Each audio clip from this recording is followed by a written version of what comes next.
उसके लिए हमें भीष्म पितामह के पूरे जीवन के बारे में बात करनी पड़ेगी। देखिए, ऐसा है कि इनके जो माता जी थे वो गंगा जी थी। तो गंगा जी क्या करती थी, जो भी बच्चा पैदा होता था उसको लेके अपने जल में ले जाती थी और उसे डुबो देती थी और उसके बाद उसका कोई पता नहीं चलता था। लेकिन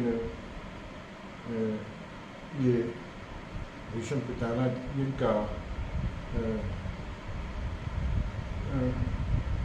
भीष्म पितामह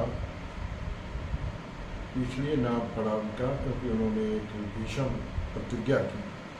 प्रतिज्ञा ये थी, उनके पिताजी को एक स्त्री भाग गई, उनसे प्रेम कर बैठे और उनसे शादी करना चाहते थे। तो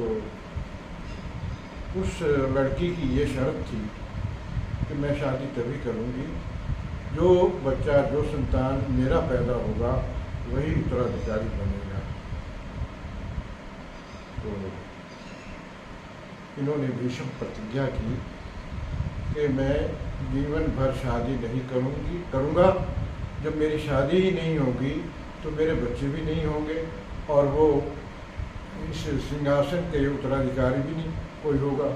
जब कोई उत्तराधिकारी नहीं होगा तो आपके बच्चे, जो उनकी दूसरी माँ थी, उनके बच्चे ही उत्तराधिकारी होंगे। ऐसा इन्होंने प्रतिज्ञा की और उसके बाद इनके पिताजी ने जो शादी की उसमें जो बच्चे हुए वही उत्तराधिकारी हुए। अब जो उत्तराधिकारी हुए थे उसमें आपको पता है कि एक तो पांडु थे और एक कौरव थे। पांडु जो थे वो जल्दी मर गए थे, लेकिन उनकी संतान 5 पांडु हुए जिनके नाम युधिष्ठिर, भीम, अर्जुन, नकुल और सहदेव। पांडु की 2 पत्नियां थी, कुंती और माद्री। तो कुंती से 3 बच्चे हुए और माद्री से 2, नकुल और सहदेव हुए। तो अब ये जो भीष्म पितामह जी थे वो एक उन बच्चों के दादा के रूप में थे। तो स्नेह तो ये सबसे करते थे, लेकिन दुर्योधन के जो पिताजी थे वो अंधे थे, धृतराष्ट्र, और उनको अपने बेटे के प्रति विशेष आसक्ति थी। वो ये चाहते थे कि दुर्योधन ही राजा बने। उन्होंने अपने सारे शकुनी को बुलाया और जिसने जुए में धोखा करके सारा राज जो है युधिष्ठिर से छीन लिया और दुर्योधन को राजा बना दिया। अब ये दिक्कत आ गई कि कृष्ण भगवान चाहते थे कि पांडवों को कुछ मिले। वो एक दूत बनकर आए और दुर्योधन से कहने लगे, भाई आप 5 गांव दे दो इनको, 5 पांडव हैं, 5 पांडवों को 5 एक गांव मिल जाए तो ये आपके साथ झगड़ा नहीं करेंगे, लड़ाई नहीं करेंगे। तो दुर्योधन इस बात पे राजी नहीं हुआ। कृष्ण भगवान ने उनके घर का भोजन नहीं किया। वो विदुर के घर गए और विदुर के घर जाके साग का भोजन किया और बड़े प्रेम से खाया। तो वो बार बार याद भी करते थे कृष्ण भगवान के, जो मैंने साग विदुर के घर खाया था वो वास्तव में इतना स्वादिष्ट था कि उस जैसी चीज़ मैंने आज तक जिंदगी में नहीं खाई। अब युद्ध निश्चित हो गया था। अब युद्ध जो है भीष्म पितामह जी टालने की कोशिश कर रहे थे, लेकिन टल नहीं सका। वो दुर्योधन की हठ धर्मी के कारण था। दुर्योधन चाहता था कि मेरे पास सेना ज़्यादा है, पांडवों के पास सेना कम है, इसलिए भाई जीत तो मेरी ही होगी। मेरे साथ कर्ण भी है और बहुत बड़े बड़े योद्धा भी मेरे साथ ही हैं। तो जब युद्ध ठहर गया तो भीष्म पितामह कौरवों की पक्ष में चले गए और अर्जुन और भीष्म पितामह का काफ़ी दिनों मुकाबला चलता रहा।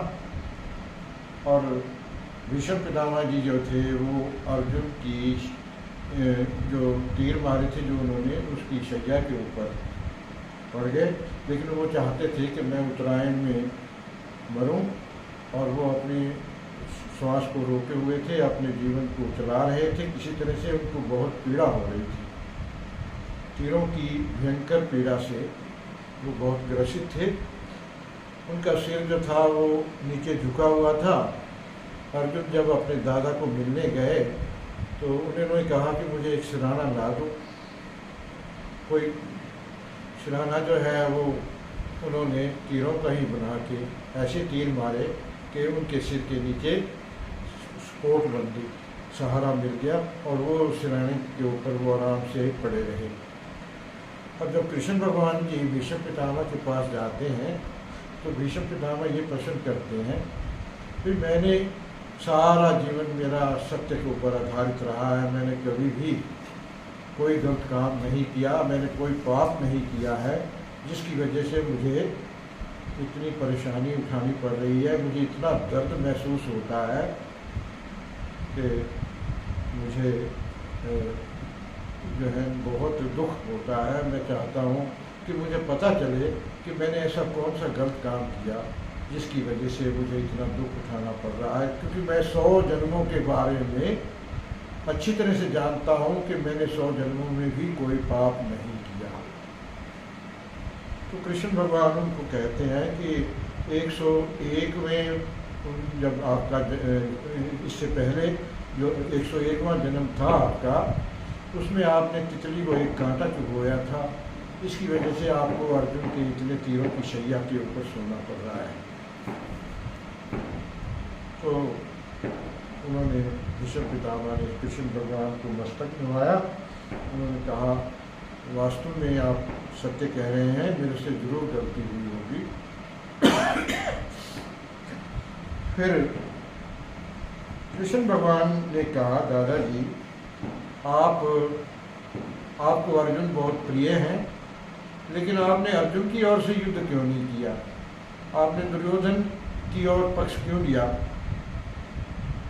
तो उनका उत्तर ये था, वो कहते थे भीष्म पितामह जी कि मैं आपको श्री कृष्ण जी को लगातार दर्शन करना चाहता था, और मेरे सामने अर्जुन होता था, अर्जुन के रथ पर आप अर्जुन का रथ चला रहे होते थे, और मैं उस समय आपके दर्शन करने के लिए अर्जुन के पक्ष में ना होकर दुर्योधन के पक्ष में मैंने युद्ध किया। तो सबसे पहले सेनापति जो थे भीष्म पितामह ही थे, और भीष्म पितामह का जब ह्रास हुआ तो उसके बाद और भी लोग आए, जैसे उनके कुलगुरु थे, तो जिन्होंने अर्जुन को विद्या सिखाई थी वो सेनापति बने।